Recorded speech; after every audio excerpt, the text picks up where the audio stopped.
लक्ष्मीच्या पावलांनी च्या आजच्या भागात आपण पाहणार आहोत की आज काय घडते ते. तर चला बघूया. तर इकडे रोहिणी ही राहुलच्या कॉलची वाट पाहत असते. राहुल जसा बाहेर येतो तसा कॉल पाहतो आणि लगेचच त्याच्या मम्माला कॉल करतो. रोहिणी कॉल उचलून सरळ राहुलला विचारते की राहुल काय झालं म्हणून. त्याबरोबरच राहुल हा रोहिणीला सांगतो की मम्मा अगं सगळा प्लॅन हा फ्लॉप झाला. त्यातच मी तिकडे पोचायच्या आधी अद्वैत आणि कला हे दोघेही तिकडे पोचलेत. मग मला तिकडे जाणं पॉसिबलच नाही होणार आहे. तर आता ह्याच्या पुढे काय करायचं. त्याबरोबरच रोहिणी हे राहुलला सांगते की राहुल तू अजिबातच काळजी करू नकोस. हिरे हे मात्र घरीच येणार आहेत ना, मग ते कसे मिळवायचे हे मी बघते. तू अजिबातच टेन्शन घेऊ नकोस. त्याबरोबरच राहुल हा त्याच्या मम्माला हो ठीक आहे मम्मा तू बघ काय ते हे म्हणून तिचा फोन ठेवून देतो. तितक्यातच रोहिणीसुद्धा तो फोन ठेवून देते. तर दुसरीकडे अद्वैत हा कलाला शोधत बाहेर येतो. तो त्याच्या काकीला म्हणजेच रजनीला विचारतो की काकी तू कलाला कुठे पाहिलंस का. त्याबरोबरच रजनी ही अद्वैतला सांगते मीच तुला विचारणार होते की बराच वेळ झाला मी पण तिला पाहिलं नाही आहे कुठे. तर तिथून आबा म्हणतात कामाशिवाय काहीच दिसत नाही तिला. गणपतीची मूर्ती घडवत असेल अंगणात किंवा आउट हाऊसमध्ये. तर अद्वैत बोलतो की नाही ना, मागच्या वेळी ती आउट हाऊसमध्येच चक्कर येऊन पडली होती म्हणून सगळ्यात आधी मी तिला तिकडेच जाऊन शोधलं. तर लगेचच मागून सरोज ही कॉलवर बोलत बाहेर येते. ती तिला बोलते ठीक आहे काळजी करू नकोस, कॉन्फरन्स कशी असते हे मला माहिती आहे. तर अद्वैत हा तिला विचारतो आई कलाचा कॉल होता का. तर सरोज हो म्हणून त्याला असं उत्तर देते आणि बोलते बरोबर सरोज सांगते सगळ्यांना की गणपती उत्सवात ती इकडे नसेल. तर आबा विचारतात काय झालं नक्की काय ते नेमकं सांग तरी. त्याबरोबरच सरोज ही सगळ्यांना सांगते की तर ती बोलते की ती एका महत्त्वाच्या कामासाठी बाहेर गेली. तर इतक्यातच रोहिणी ही बोलते की बापरे कला खरेसाठी घरातली सोडून बाहेरची कामं ही जास्त महत्त्वाची झाली आहेत का आता. ती बोलते पण केव्हापासून. युजली सणासुदीमध्ये सगळ्यांच्या पुढे पुढे करायची हौस आहे तिला. मग अशी अचानकच मध्ये कुठे गेली आहे ती. त्याचबरोबर आबा हे रोहिणीला सांगतात की रोहिणी तसंच काहीतरी मोठं कारण असल्याशिवाय ती अशी अचानक कुठे जाणार नाही. ते पण अशा सणासुदीच्या दिवशी खूप काहीतरी महत्त्वाचं काम असेल म्हणूनच ती कुठेतरी अशी बाहेर गेली असेल.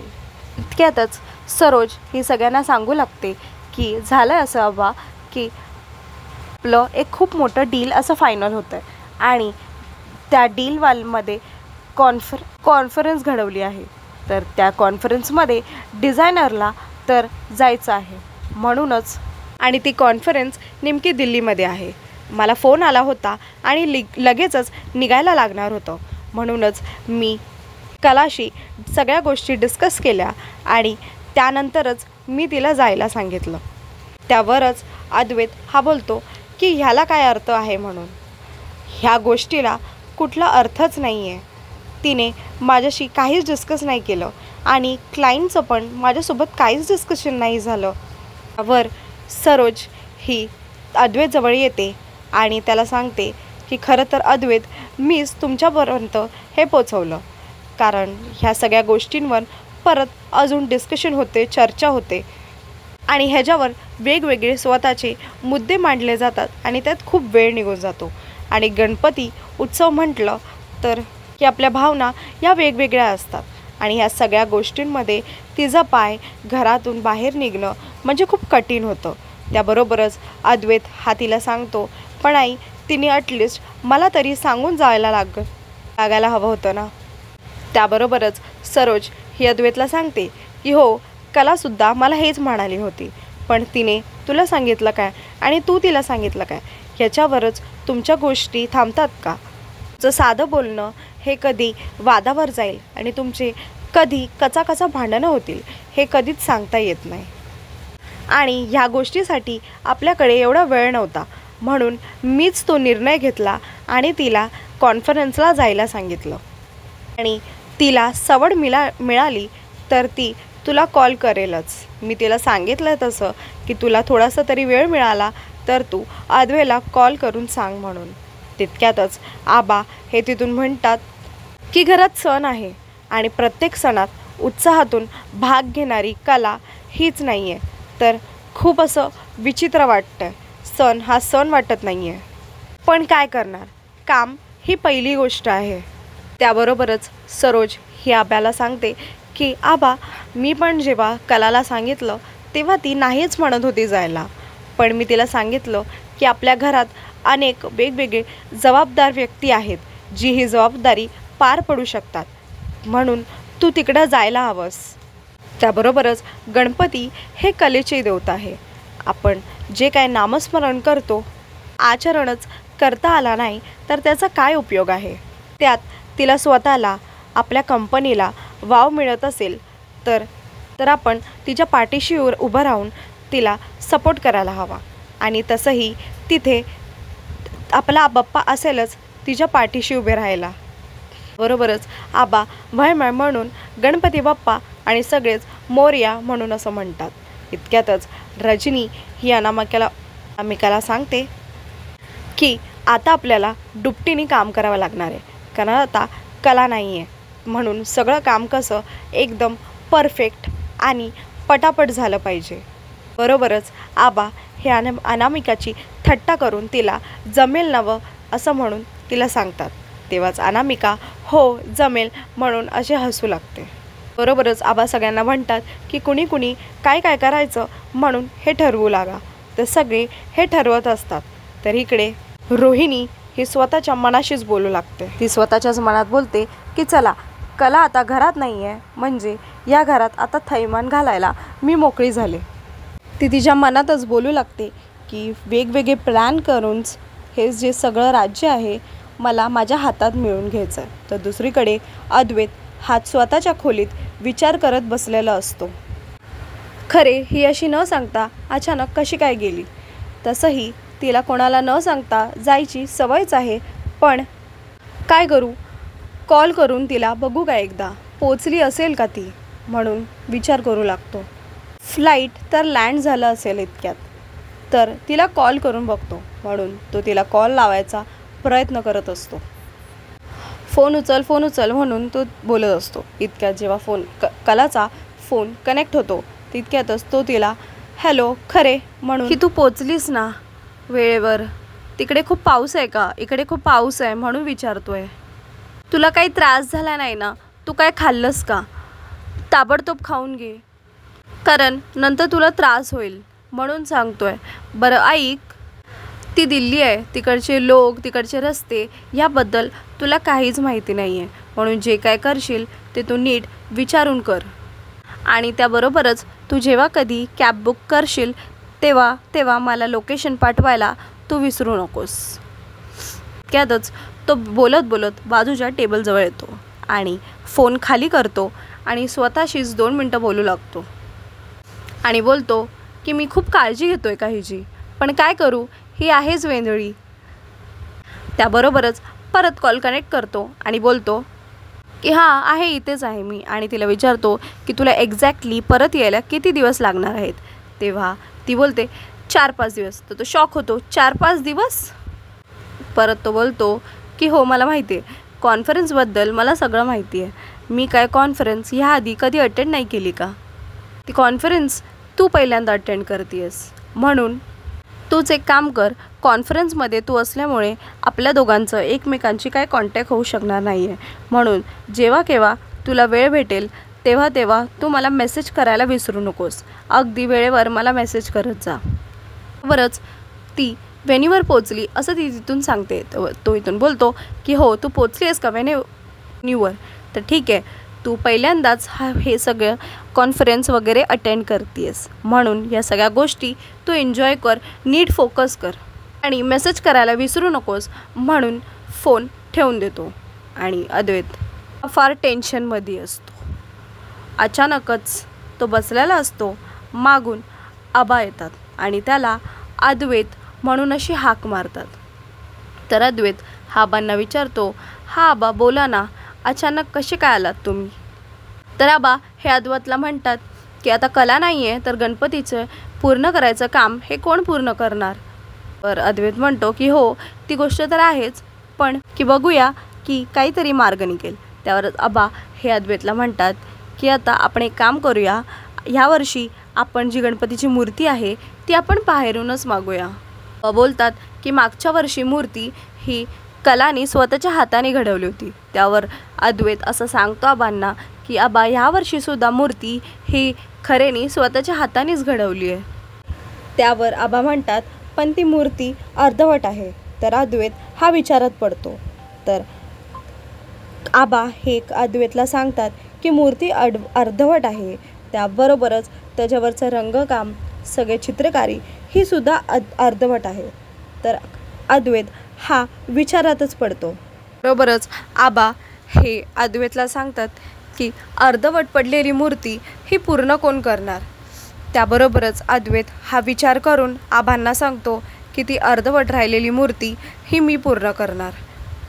कलाने जे काम अर्धवट सोडलं आहे ते अर्धवट काम हे मी पूर्ण करणार. त्यावरच आबा हे खुश होतात आणि अद्वैतला विचारतात की अद्वैत तू म्हणून. तर अद्वैत हो म्हणून असं त्यांना उत्तर देतो आणि खोलीच्या बाहेर निघून जातो. जसा तो खोलीच्या बाहेर निघून जातो तर आबा हे स्वतःशीच बोलू लागतात.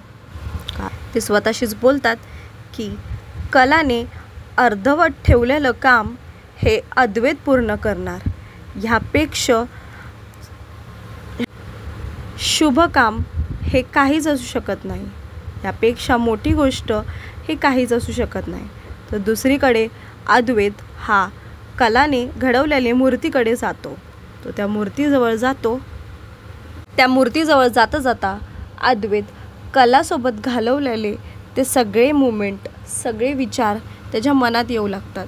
कसे ते दोघेही मूर्ती घडवणाऱ्या जागेवर भेटले होते, कसे पडले होते, ह्या सगळ्या गोष्टी अद्वैतच्या डोक्यात त्या फिरू लागतात. त्या सगळे दृश्य त्याच्या डोळ्यासमोर येऊ लागतात. तो जसा गणपतीच्या मूर्तीसमोर उभा राहतो, त्या मूर्तीला बघून बोलतो की खरं तर हे काम कलेलाच खूप चांगलं जमलं असतं, पण तिच्या इतकं चांगलं काम हे मला जमेल का नाही माहिती नाही, पण कोण आहे मी, बघूया प्रयत्न करून. आणि बोलतो पण निदान मॅच तर झालं पाहिजे. म्हणून तो खाली बसतो, गणपती बाप्पाच्या पाया पडतो आणि गणपती बाप्पाला म्हणतो. त्याचबरोबर तो बाप्पाला सांगतो की आता तूच वाचव मला. आणि तिकडच्या रंगोरंगोटीने तो गणपतीच्या मूर्तीला सजवायचा हळूहळू प्रयत्न करतो. तो गणपती बाप्पाच्या मूर्तीला सजवायचा प्रयत्न करतो. तो वेगवेगळे रंग हा मूर्तीत घालायचा प्रयत्न करतो आणि एक मात्र त्याच्या लक्षात येतं की हे किती खूप छान काम आहे. खरेला काही नाही जमलं तरी कामात ती अगदी उत्तम आहे. त्याचबरोबर तो मूर्ती रंगवायचं काम हे परत चालू करतो. मूर्ती रंगवत त्याला खूप छान वाटतं आणि त्याचबरोबर तो गणपतीशी बोलू लागतो की बाप्पा तू आजपर्यंत मला असं कधी बघितलंस का. इनफॅक्ट मी पण स्वतःला कधी असं बघितलं नाही आहे. हे काहीतरी वेगळंच आहे जे मलासुद्धा समजत नाही आहे. जे काम मी माझ्या हाती घेतलं ते मी नेहमीच पूर्ण केलं. कोणी अपूर्ण ठेवलेलं काम हे मी कधीच पूर्ण करू शकलो नाही. मी कधी तसल्या भानगडीत पडलो. मूर्ती बनवण्याच्या तो बाप्पाशी बोलू लागतो की माझं वेगळंच व्हर्जन हे माझ्यासमोर येतं आहे. ती आगाऊच्या संगतीत राहून असं सगळं होत आहे का, मला हे आता तूच सांग. असं सगळं काही तो गणपती बाप्पाशी बोलू लागतो आणि भलतंच विचारात पडतो आणि गणपतीची मूर्ती ही पूर्ण करायचा प्रयत्न करतो. दुसऱ्या दिवशी पहाट होते आणि आबा हे सगळ्यांना सतत सांगत असतात की सर्व जग आवरलं का. सगळे आपापल्या कामाच्या गडबडीत असतात. अद्वैत येतो आणि अद्वैतला सांगतो की आपल्याला गणपतीची मूर्ती आणायची आहे. त्याबरोबरच सगळे बाहेर येतात. तर अद्वैतला सांगतो तू घरचा मोठा मुलगा आहेस तर त्याप्रमाणेच दरवर्षीप्रमाणे तू ही मूर्ती घरात घे. आणि अद्वैत हो म्हणून असं गणपतीची मूर्ती उचलायचा प्रयत्न करतो. त्यासोबत सोहमसुद्धा त्याला मदत करतो. सोहम आणि अद्वैत हे गणपतीची मूर्ती उचलतात आणि गणपती बाप्पा मोरया मोरया म्हणत ते दोघंही घरात मूर्ती आणतात. जसे रोहिणी सगळे तर तिकडेच असतात. सरोज हे गणपतीच्या मूर्तीवरची पडदा हटवते तेव्हाच ती बोलते, किती छान मूर्ती आहे. तर किती छान मूर्ती बनवली कलानी, अशी रजनी बोलते. तर आबा म्हणतात की फक्त कलानी नाही तर अद्वैतनी या दोघांनी मिळून बनवली आहे मूर्ती हे स्थानपन्न करतात. आणि तेव्हाच अद्वैतला कलासोबत तो जेव्हा मूर्ती गेल्या वर्षी घेऊन येत होतो ते सगळे क्षण आठवू लागतात. आणि त्याचबरोबर तो म्हणतो, तो मनातच बोलतो की गेल्या वर्षी माझी इच्छा नसतानाही मला तुझ्यासोबत पूजा करावी लागली होती, पण ह्या वर्षी तू इकडे नाही आहेस, पण मला असं का वाटतंय की तू इकडं असायलाच हवी होतीस. त्याबरोबरच आबा हे अद्वैतला सांगतात की चला आता गणपतीची आपण स्थापना करून घेऊया. तेवढ्यातच आबा ला अद्वैत हो म्हणून असं उत्तर देतो. इतक्यातच अद्वैत गणपतीची पूर्ण स्थापना वगैरे करत असतो आणि पूजा वगैरे करायला घेतो. तितक्यातच रजनी ही सांगते की नैवेद्यसुद्धा रेडी आहे, मी घेऊन आले म्हणून. तितक्यातच अद्वैत हा देवाला नैवेद्य दाखवतो, सगळी पूजा वगैरे आटपतो आणि हिऱ्याचा हार हा समोर काढतो. हिऱ्याचा हार जसं समोर काढतो तितक्यात अद्वैत हा आबांना सांगू लागतो की आबा, मी तुम्हाला सांगितलं होतं ना, आपल्या बँकेतले जे हिरे आहे त्याच्यातूनच हा जो हार आहे तो खरेने कालच बनवून घेतला होता. तितक्यातच आबा म्हणतात की हो, की हार खूप सुंदर आहे. त्याबरोबरच की अद्वैत, आता हा हार तू तुझ्या हातानेच गणपती बाप्पाला घाल. तर अद्वैत हा गणपती बाप्पा म्हणून गणपतीच्या बाप्पाच्या गळ्यात तो हार घालतो. तितक्यातच रजनी हे सगळ्यांना सांगते की जर कला इथे असती तर तिने लगबगीने हे सगळं केलं असतं. इतक्यातच अनामिका सुद्धा म्हणते की हो आई, जर कला वहिनी असती तर त्यांनी सगळंच केलं असतं, कारण त्यांना सगळ्यातलं सगळ्याच माहिती असतं, ते पण कसं काय हे तर माहितीच नाही. अद्वैत मात्र त्यांचं हे बोलणं ऐकतच असतो. तितक्यात सरोज ही बोलते की हो, ते तर आहे, कलाला सगळ्यातल्या सगळ्या गोष्टी जमतात, परत तिच्यात ती कलासुद्धा आहे, पण एखाद्याच्या कलेला आपण दाद दिली पाहिजे, त्याबरोबरच त्याला असं आपण मागं नाही खेचलं पाहिजे. आज तिची इथे चर्चा होती आहे म्हणजे नक्कीच तिचा तो उत्सव असेलच. तितक्यात अद्वैत हा पुन्हा एकदा बाबा म्हणतात की जर कला इथे नाही आहे, पण तिने बनवलेला हार जो आहे त्यानेच आपल्याला ती असल्याचा भास होत आहे. तितक्यातच ते सगळेजणं आरती करायला घेतात. आरती झाल्यावर सगळेजणं एक एक कडून पाया पडू लागतात. सगळेजणं मात्र एक एक कडून पाया पडतात. इतक्याच रोहिणी ही देवासमोर पाया पडायला येते आणि मनात बोलते की हे हिरे माझ्या राहुलचे आहेत, हे हिरे माझ्या राहुलच्या नावावर करायला मी काहीही करेल म्हणून स्वतःच्याच मनात बोलते, हे हिरे काही करून माझ्या राहुलच्या नावावर झालेच पाहिजे. त्यासोबतच आजचा भाग हा इथेच संपतो.